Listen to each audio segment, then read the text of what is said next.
എല്ലാവർക്കും ഭൂലോക ന്യൂസിലേക്ക് സ്വാഗതം. ഇന്ന് കായിക രംഗത്തെ വളരെ അത്ഭുതകരമായ ഒരു വിശേഷം നമുക്ക് പരിചയപ്പെടാം. ഒരു മാരത്തൺ പൂർത്തിയാക്കാൻ 54 വർഷമെടുത്ത ഒരു മനുഷ്യനെക്കുറിച്ച് നിങ്ങൾ കേട്ടിട്ടുണ്ടോ? എന്നാൽ അങ്ങനെ ഒരു മനുഷ്യനുണ്ട്. അദ്ദേഹത്തിൻ്റെ പേരാണ് ഷിസോ കാനഗുരി. ഷിസോ കാനഗുരി 2 മണിക്കൂർ 32 മിനിറ്റ് 45 സെക്കൻഡിൽ 40 കിലോമീറ്റർ മാരത്തൺ ഓട്ടം പൂർത്തിയാക്കി ലോക റെക്കോർഡ് സ്ഥാപിച്ചു.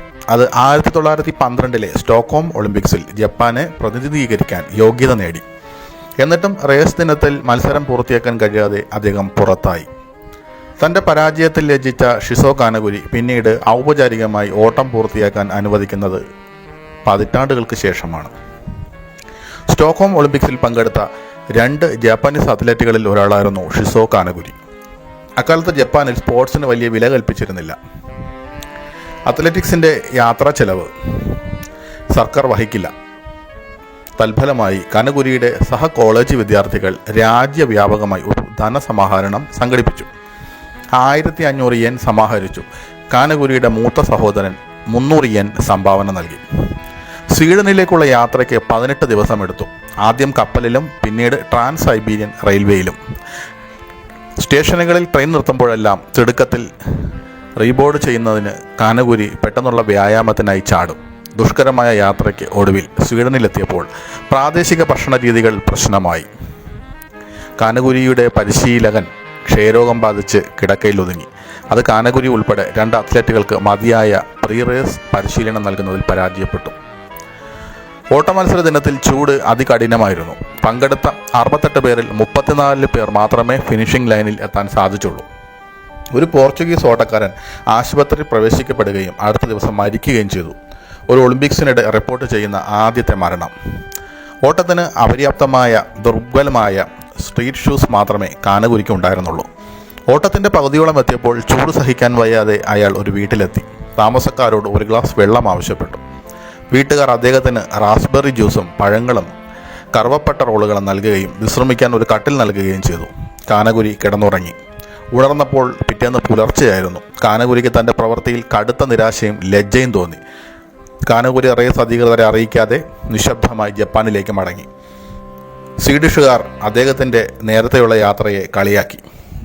നാട്ടിലെത്തിയപ്പോൾ തൻ്റെ പേരും രാജ്യത്തിൻ്റെ യശസ്സും ഉയർത്തിപ്പിടിക്കുമെന്ന ദൃഢനിശ്ചയത്തോടെ കാനഗുരി പരിശീലനം തുടർന്നു. അദ്ദേഹം തൻ്റെ അനുഭവങ്ങൾ മറ്റു ചെറുപ്പക്കാരുമായി പങ്കുവയ്ക്കുകയും ദീർഘദൂരം ഓട്ടം ആരംഭിക്കാൻ അവരെ പ്രേരിപ്പിക്കുകയും ചെയ്തു. കൂടാതെ വനിതാ കായിക താരങ്ങളെ റിക്രൂട്ട് ചെയ്യാനും പരിശീലിപ്പിക്കാനും തുടങ്ങി. അന്ധരായ കുട്ടികളെ ഒരു നൂലിൽ പിടിച്ച് എങ്ങനെ ഓടണമെന്നും അദ്ദേഹം പഠിപ്പിച്ചു. എഡിക്കൻ എന്നറിയപ്പെടുന്ന മൾട്ടി സ്റ്റേജ് ദീർഘദൂര റിലേ റേസ് കണ്ടുപിടിച്ചതിൻ്റെ ബഹുമതി അദ്ദേഹത്തിനുണ്ട്. അത് ജപ്പാനിൽ ഇപ്പോഴും നിലനിൽക്കുന്നു. ഒളിമ്പിക്സിൽ ജപ്പാനെ പ്രതിനിധീകരിച്ച് കാനഗുരി തുടർന്നു. ബെൽജിയത്തിലെ ആൻഡ്വെർപ്പിൽ നടന്ന 1920 സമ്മർ ഒളിമ്പിക്സിൽ അദ്ദേഹം മത്സരിച്ചു. അവിടെ അദ്ദേഹം മാരത്തൺ ഓട്ടം 2 മണിക്കൂർ 48 മിനിറ്റ് 45.4 സെക്കൻഡിൽ പൂർത്തിയാക്കി 16ാം സ്ഥാനത്തെത്തി. 1924 സമ്മർ ഒളിമ്പിക്സിലും കാനഗുരി പങ്കെടുത്തെങ്കിലും മത്സരം പൂർത്തിയാക്കാനായില്ല. 1912 ഗെയിംസിൻ്റെ 50ാം വാർഷികത്തോടനുബന്ധിച്ച് അദ്ദേഹത്തിൻ്റെ തിരോധാനത്തിൻ്റെ കഥ ശ്രദ്ധയിൽപ്പെടാൻ തുടങ്ങി. കാണാതായ ജാപ്പനീസ് ഓട്ടക്കാരനെക്കുറിച്ച് അറിയാവുന്ന പലരും അദ്ദേഹം ജീവിച്ചിരിപ്പുണ്ടെന്നും തൻ്റെ മാതൃരാജ്യത്ത് സുഖമാണെന്നും അറിഞ്ഞപ്പോൾ ആശ്ചര്യപ്പെട്ടു. 1967 സ്വീഡിഷ് ഉദ്യോഗസ്ഥർ അപ്പോൾ 76 വയസ്സുള്ള കാനഗുരിയെ സ്റ്റോക്ക്ഹോമിലേക്ക് മടങ്ങാനും 54 വർഷം മുമ്പ് ആരംഭിച്ച ഓട്ടം പൂർത്തിയാക്കാനും ക്ഷണിച്ചു. അവർ ഒരു ചലഞ്ച് നടത്തി. അത് സ്വീഡിഷ് മാധ്യമങ്ങളിൽ വലിയ വാർത്തയായി. ഒടുവിൽ ഫിനിഷിംഗ് ലൈൻ കടന്നപ്പോൾ അദ്ദേഹത്തിൻ്റെ സമയം 54 വർഷം 8 മാസം 6 ദിവസം 5 മണിക്കൂർ 32 മിനിറ്റ് 20.3 സെക്കൻഡായി പ്രഖ്യാപിച്ചു.